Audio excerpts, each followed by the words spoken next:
increase our faith.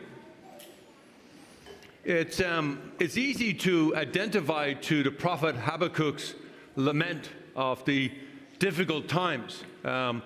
We sometimes identify our times are the most difficult of times, that we're under persecution with our faith sometimes. People aren't taking the religion seriously anymore. The secular society seems to be winning the battle, and we look at what's happening around the world and violence and wars, and it's hard to not sort of get seduced into the lament of prophet Habakkuk. But the Lord's response to Habakkuk is very clear. Remain faithful. Remain steadfast in the midst of violence and persecution. And it's good for us to hear that, and we'll hear it both in the second reading as well, to Timothy and in the gospel, is to remain faithful, to that seed of faith within us. Also it's helpful to understand the context of our times in the context of all of history. That these aren't the worst of times. Things have been far, far worse, and persecution have been real at other times. We just got back from on this trip to Ireland, and as much as I knew it in my own history, having been raised in Ireland and read all the history, you forget it until you relive it, that Ireland was persecuted for being Catholic by the British in a radical way for hundreds of years, generations upon generations. And that while we often focus on the famine years, the 1840s, that was 200 years later after the persecution has been rampant. I mean, at one point in Irish history, it was illegal to be Catholic. So much so that, just to understand the consequence of that, is that you had no right to own anything. You couldn't own any land, a home. You couldn't even own an animal. The only thing you could own was the clothes on your back. You couldn't own anything else beyond that. And it was illegal because of the legality of being Catholic. Celebrating the Mass was a death sentence, and in particular for the priests, because there was a bounty on priests' head. So you can imagine, not only was it illegal to be Catholic, but to be a priest and to celebrate Mass was risking that every single person whom was in the community celebrating Mass could get a bounty for giving you in, for calling you out. And so it was highly risky. And so what came about was, in that time of persecution, they had masses called hedgerow masses. They were literally in the hedgerow. And they were often at what's known as a mass rock, a rock that could celebrate like an altar.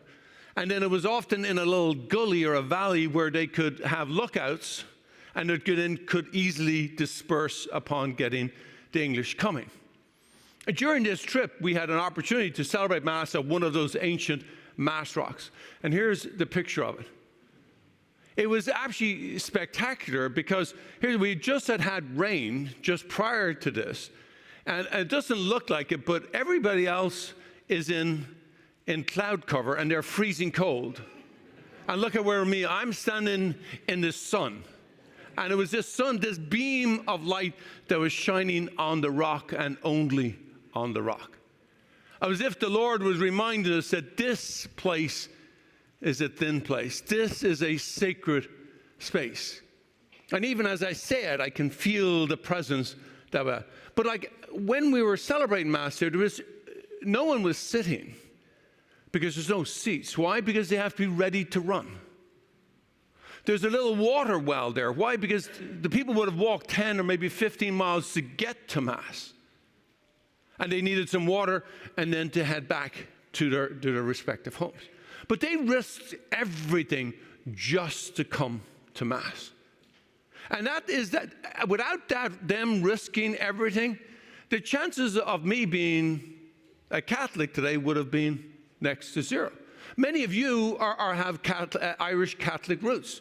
Those people are the fruit of their labor, their perseverance, and their faith, and their seeds. We are the fruit of their labor. I am the product of their seeds having given over to the faith, to not having given in, to having persevered in the times. That's what the letter to Timothy and the letter to the gospel is saying, that we are called to persevere in our faith, to keep showing up. Now, as I said, it's easy for us to kind of get disenchanted with so few coming to church after COVID. And people who do come, they're only coming maybe once a month. And that the regular weekly mass is a thing of the past. But we must not give in. No matter what the secular society says, how wonderful everything is, it is so important that we take the seed of faith that we have been given and that we plant it deep within our soul. And we water it by our faithful attendance, like you all are here today. That we keep showing up, and that we need to trust, as the Lord reminds us, we need to trust that that faith is going to produce much fruit. And we need to trust that that's what will happen. For generations after us, they will see that we came back and we filled the churches and that we continued to do what we're called to do. Now, what's really important about this is that it wasn't just about going to Mass that was important to the Irish back then. They bonded as communities. They helped each other. They shared whatever little they had with each other because it was only together they were going to survive. And so they shared everything in common so that everyone, as best they could, would survive those difficult years. And that's why it was so important. Now, what we do, it's important that we come to the Eucharist, no question. That's why we come here. But it's equally as important that we become what we receive. We become the body of Christ broken in the world. We become the blood of Christ poured out in the world. What does that mean for us? It means exactly what that second reading to Timothy is talking about, that we are called to be faithful to the gospel.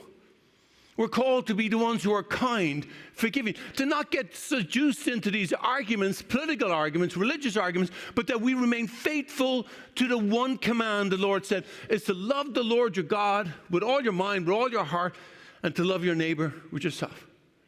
He didn't separate out who is your neighbor. He said your neighbor is everybody in need. That means that we are called to love that immigrant who's coming looking for a person. We love the homeless person who's broken and wounded. To love the divorced and remarried. To love the LGBT community. Why? Because they need our love and they need our witness. That's why we do it, because we need to do it. Because that's who we are. And because we will do that this generation, generations after us will remind and will look at that witness and say they were faithful to the gospel, and so will we be faithful to the gospel. You have to understand what a mustard seed is. Yes, it's tiny. And it produces a large bush that has thousands of seeds. That's what we're called to be. Is to be faithful, to plant that little seed of faith that we've been given, and let the Lord multiply it in our lives. But we need to be faithful to the gospel. We need to be faithful to coming back here, not just one Sunday, but every Sunday. And to renew what we see here, this excitement that we are in it together. Because that's what the Irish did when they were celebrating. When they came together, they realized they weren't alone. And these people were coming from all over Ireland to do these little masses. And they assured and they emboldened themselves in seeing each other that despite what everyone else is doing, they were faithful. So too we must be faithful. By coming to the Eucharist and becoming the Eucharist in the world. So my friends, let us ask the Lord also to increase our faith. But let us do our part by showing up and by giving ourselves away to the world so that the seeds can be spread to all.